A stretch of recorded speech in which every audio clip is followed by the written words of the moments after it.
Good morning. তো এখন বাজে সকাল 10টা। তো আমি আর বিধান এখন বাজারে যাচ্ছি, আর এর বাইরেই টিফিনটা করব। তাহলে চলো বাজার দিয়ে ঘুরে আসি। আজকে দুজনে মিলে টিফিনে খেলাম ঘুগনি আর পেটাই পরোটা। তো আজকের বাইরেটা পরিষ্কার করছি, এই এত অবধি ঝাড় দেওয়া কমপ্লিট হয়েছে আর এইখানটায় বাকি। তো চলো এটাও পুরোটা ঝাড় দিয়ে নিই। তো বাজার থেকে এসে বাইরেটা পুরো ক্লিন করা হয়ে গেল, আর আজকের পাতাগুলো হচ্ছে জ্বালিয়ে দিয়েছি। তো চলো বাইরেটা তো পরিষ্কার হলো, এবার মাছ মাংস যা এনেছি ওগুলো ধুতে হবে। তাহলে চলো কিচেনে যাই। তো কিচেনে তো অনেকক্ষণ এসছি, এগুলো হচ্ছে কাল থেকে বাসন সব মাজলাম, আর বাজার থেকে মাছ মাংস যা এনেছি সব ধুয়ে টুয়ে রাখলাম। তো চলো এবার এগুলোকে ফ্রিজে ঢুকিয়ে দিই, তারপর রান্না বসাই, কারণ এখন 12:30 বেজে গেছে। রান্না বসাতে যাবো কি দেখি বাইরের কলে জল চলে এসছে, তো রান্না পরে বসাবো। আগে কাপড় জামাগুলো সব কেচে মেলে দিই। তো কাটাকুটি মেলা হয়ে গেছে, ডেটটা বেজেও গেছে, ভাতটা হয়েছে শুধু। আর এদিকে মাছের তেলটা ভাজতে দিয়েছি, উচ্ছে আর পেঁয়াজ দিয়ে করবো। আর একদিকে কড়াও বসিয়ে দিয়েছি, মাছটাও বসিয়ে দিই, কারণ আজকে মাছ মাংস দুটোই করবো। মাংস আমার জন্য করবো, আর আমার বড় বছর ডায়াবেটিস করলে মাংস খাই না, এই একটু খাচ্ছে। তো চলো হাতে করে সব রান্নাগুলো বসিয়ে দিই, শুধু রান্না হওয়ার অপেক্ষা। এদিকে দুটো কড়াইতে একদিকে মাছের ঝোল আলু ভাজা সব একসাথে বসে দিয়েছি, মানে কতক্ষণে হবে। তারপর চিকেনটাও করতে হবে, হওয়ার অপেক্ষায়। মানে একটা করে হবে আর একটা করে কড়া বসিয়ে তরকারিগুলো শুধু মানে হতে যতক্ষণ গেছে। আর এদিকে কেটে কুটে সব রেডি হয়ে আছে। তো চলো আমার মাছগুলো একটু কড়া করে ভাজা হয়ে গেলে মাছের ঝোলটা বসিয়ে দেবো। তো তাড়াহুড়ো করে রান্নাগুলো মোটামুটি হয়ে গেছে। এই যে চিকেন আর ওইদিকে মাছের ঝোল ফুটছে। মাছের ঝোলটা হয়ে এসছে, ঝোলটা একটু কমলে হয়ে যাবে। তো আর শুধু এই গ্রসারির জিনিস কটা গোছানো আছে, এগুলো কালকের এসছে, এগুলো গোছালে আমার কাজ শেষ হয়ে যাবে। আর তরকারি দুটো একটু একটু বাকি, ওগুলো হলেও এবার চানে যাব। এই যে চিকেন হয়ে গেছে, মানে রান্না সবই কমপ্লিট। আর কালকের শাক ছিল, এটাকেও গরম করে নিলাম। আর তেল দিয়ে উচ্ছেটা হয়েছে দেখো, এটা মাছের তেল দিয়ে উচ্ছে আর পেঁয়াজ। আমি এখানে পেঁয়াজ কলির যে নিচে যে পেঁয়াজগুলো থাকে না, পেঁয়াজ কলির ওই পেঁয়াজগুলো দিয়েছি। 3-4টে ছিল। তো এটা দেখতে তো হেভি হয়েছে। আর এটা হচ্ছে বড় মশাই মাছের ঝোল, আর এটা তো ডেচকিতে ভাত। তো চলো চানটা করে নিই। তো চান টান কমপ্লিট, মুখে দেখো ফেস ওয়াশ দিয়ে পুরো খোস ফুটে গেছে। তো চলো খেয়ে দিয়ে ক্রিম মাখবো। তো চলো এবার ভাত টাত বেড়ে নিই। তো যে ভাত বাড়া হয়ে গেছে, শাকটা সব বাটি বাটি করে সাজিয়ে দিয়েছি। তো চলো এবার আমরা খাওয়া দাওয়া করে নিই। তো খাওয়া দাওয়া কমপ্লিট হয়েছে, ও দেখো ওখান থেকে উঁকি মারছে মনে হচ্ছে রে। তো খাওয়া দাওয়া কমপ্লিট হয়ে গেছে, এখন আমরা বসে বসে সিআইডি দেখছি। আর এবার এখন আমি ক্রিম মাখবো, আর এনাকে মাখিয়ে দিতে হবে বোধহয়। তোমাকে কে ছেড়ে চলে গেছে? তো চলো আমরা বসে বসে কিছুক্ষণ সিআইডি দেখি। তো দেখা হচ্ছে পরে, টাটা।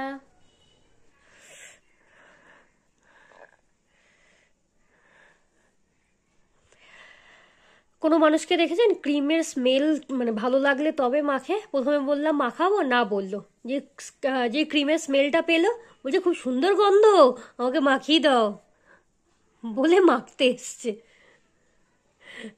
সব হাত টাত কি ড্রাই হয়ে আছে। তো চলো এনাকে আমি ক্রিমটা মাখিয়ে নিই। তো এখন 4:20 বাজে, আমি বাইরে চলে এলাম জামা কাপড়গুলো তুলতে। আর আজকে এখানে আগুন ধরাতে কি দেখো মুখটা কি বিভৎস পুড়েছে, মানে ওই হলকানিতে দেখতে পাচ্ছ আমার স্কিনে আর মুখটা।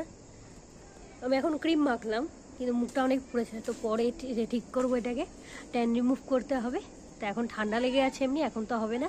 আর তোমাদের সূর্যটা দেখাচ্ছি দেখো, সূর্যটাকে কি দারুণ লাগছে দেখতে। আর বেশি না, 15-20 মিনিট পর একদম অস্ত চলে যাবে। তো চলো আমি জামা কাপড়গুলো সব তুলে নিই, মোটামুটি শুকিয়েও গেছে। তো এখন 8টার সময় আমি আবার কিচেনে এলাম রাতে রান্নার জন্যে। তো খাওয়া দাওয়ার পর সেই 4টে থেকে আর টুকটাক কাজ ছিল, জ্বালা টালা বন্ধ করা, তারপর কাপড় জামাগুলো তুলে আবার মেলে দিলাম, কিছু কিছু শুকিয়েছি, কিছু কিছু শুকায়নি। তো এখন এলাম নিজের জন্য চা করতে। চা করার আগে এখানে হচ্ছে জল গরম বসিয়েছি, কিছুটা একটু গরম জল খাবো, কারণ জলটা খুব কালার। আজকের ভালো কথা আজকে ঠান্ডা আমাদের এখানে একদম কম। তো তারপর দুধ চা করি, আর তারপর রাতে রান্না করি। চলো এক এক করে তোমাদের সাথে দেখাতে থাকি। তো তো এরকম নিজের জন্য গরম জল নিয়ে নিয়েছি, এবার এর সাথে একটু ঠান্ডা জল মিশিয়ে নেবো। আর এইদিকে চাও বসিয়ে দিয়েছি। আর এইদিকে হচ্ছে দেখো আমি হচ্ছে এখানে দুধের সরটাকে হচ্ছে জমাচ্ছি। তো এতটা দুধের সর জমেছে, কিছুটা আজকে ছিল ওই তুলে রাখলাম। তো চলো এবার এটাকে ফ্রিজে ঢুকিয়ে দিই। আদা দিয়ে গরম গরম চা রেডি, যে এটাকে পটাপট খেয়ে নিই। শীতকালে তো এই চাটা হেভি লাগে। তো চা খাওয়া কমপ্লিট হয়ে গেছে। তো চলো এবার পাস্তাটা করে নিই, কারণ জলও ফুটে গেছে। এখন দেখছি এই শীতকালে জল ফুটতে প্রায় 8 থেকে 10 মিনিট লাগছে। তো ওই জন্য আমার চাটাও খাওয়া হয়ে গেছে। দেখো পাস্তাটা সিদ্ধ হয়ে গেছে, বলো না খুব সুন্দর একদম, মানে কোনো একসাথে আঠা আঠা টাইপের পাস্তাটা হয় না। পাস্তাটা হয়ে গেছে, আর দেখো কি সুন্দর একটার সাথে একটা লেগে নেই। অনেক পাস্তা আছে না সিদ্ধ করার পর কেমন আঠা আঠা গায়ে গায়ে লেগে যায়, এই পাস্তাটার সাথে সেটা হয় না। আর এখানে আমি সবজিগুলোও কেটে নিয়েছি, তো সবজিগুলো হালকা আমি একটু সটে করে নেবো। তো আমার এখানে দেখো সবজিগুলো ধোয়া হয়ে গেছে, আমি একটু কড়াইশুঁটি ছিল সেটাও দিয়েছি। শুধু আমার কাছে বিনস নেই, ওটা দিইনি, থাকলে দিয়ে দিতাম। তো চলো এবার এগুলোকে এবার ফ্রাই করতে দিই। আর এদিকে কড়াই গরমও হয়ে গেছে, এতে সামান্য পরিমাণ তেল দিয়ে দিলাম। আর এর মধ্যে সব ফ্রাইগুলোকে দিয়ে দিচ্ছি। এটা হয়ে একটু ঢাকা দিয়ে আমি মেনলি সেদ্ধ করবো। ভেবেছিলাম কী বলে পাস্তার সাথে সেদ্ধ করে দিই, পাস্তার সাথে সেদ্ধ করলে কেমন একটা সবজি স্মেল ছিল, আমার ওটা ভালো লাগে না। তো চলো এটা একটু ফ্রাই হয়ে নিই।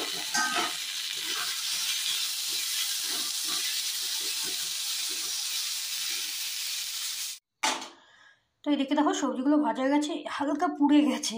আমি এই যে মনের সুখে কড়া মাজিলাম, এই কড়ার অ্যালুমিনিয়ামটা এতটা বাজে, দেখো এত চকচক করছে। তো জাস্ট একবার কি দুবার রান্না করবো আবার সেই আগের মতো কালো হয়ে যাবে।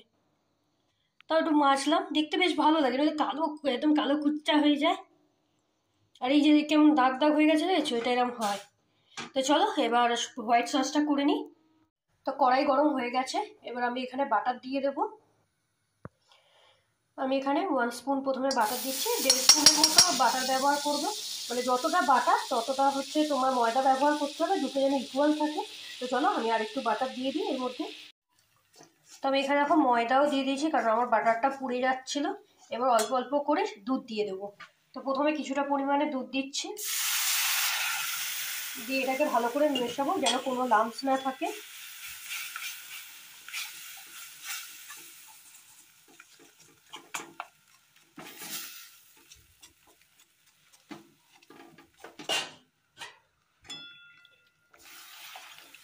তো চলো এটাকে ভালো করে মিশিয়ে নিই।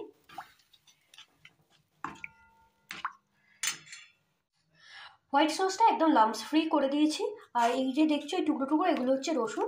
আমি একদম বাটারের রসুনটাকে একটু ভেজে নিই। চলো এবার এর মধ্যে বাদ বাকি দুধটা দিয়ে দিই।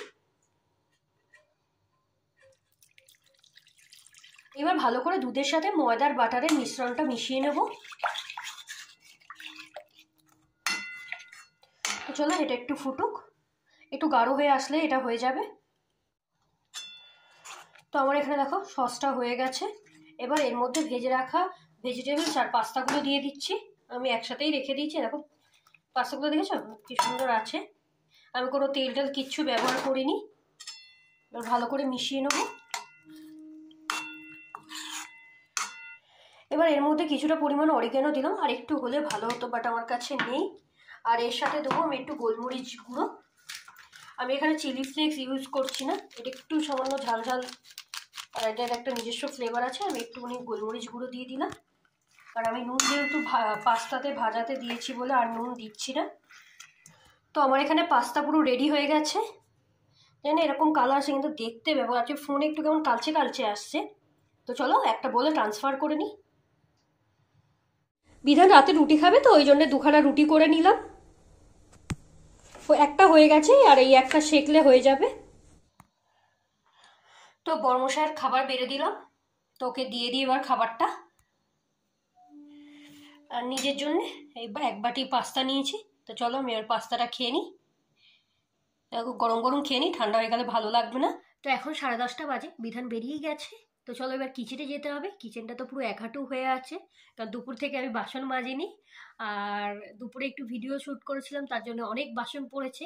কারণ ওই লাঞ্চ থালি দিলে ওই আলাদা মানে বাটি বাটি করে আলাদা দেখাতে হয়। তো এমনি খেলে তো পাতেই দিয়ে দিই। তো এক্সট্রা অনেকগুলো বাসন পড়েছে, এখনো অনেক মানে আরও বাসন পড়েছে। পুরো এক সিঙ্কে ভর্তি হয়ে বাসন, তোমাদের দেখাচ্ছি দাঁড়াও। তো চলো বাসনগুলো মেজে নিই, কারণ এখন যদি না মাজি না সকালবেলা না রুটি তরকারি করতে ইচ্ছে করবে, না বাসনগুলো মাজতে যায়, তখন কান্না পায়। তো চলো কিচেনটা গুছিয়ে নিই। এই দেখো এত বাসন পড়েছে, তবে একটা কি ভালো, বাসনগুলোর কোনো এঁটো কাটা নেই, কারণ আমি জল দিয়ে সব ধুয়ে রেখেছি। শুধু কচবাইট দিয়ে আর সাবান দিয়ে একবার করে বুলিয়ে নিলেই হয়ে যাবে পরিষ্কার। তো চলো এটাই আমার লাস্ট কাজ আজকের মতো। তো বাসনগুলো মেজে নিই। এই ঠান্ডায় তো ইচ্ছা করছে না মাজতে, কিন্তু কিছু করার নেই, এখন ওকে মাজতেই হবে। তো চলো আমি বাসনগুলো মাজি। তোমাদের সবাইকে গুড নাইট। সবাই খুব ভালো থেকো, সুস্থ থেকো। টাটা।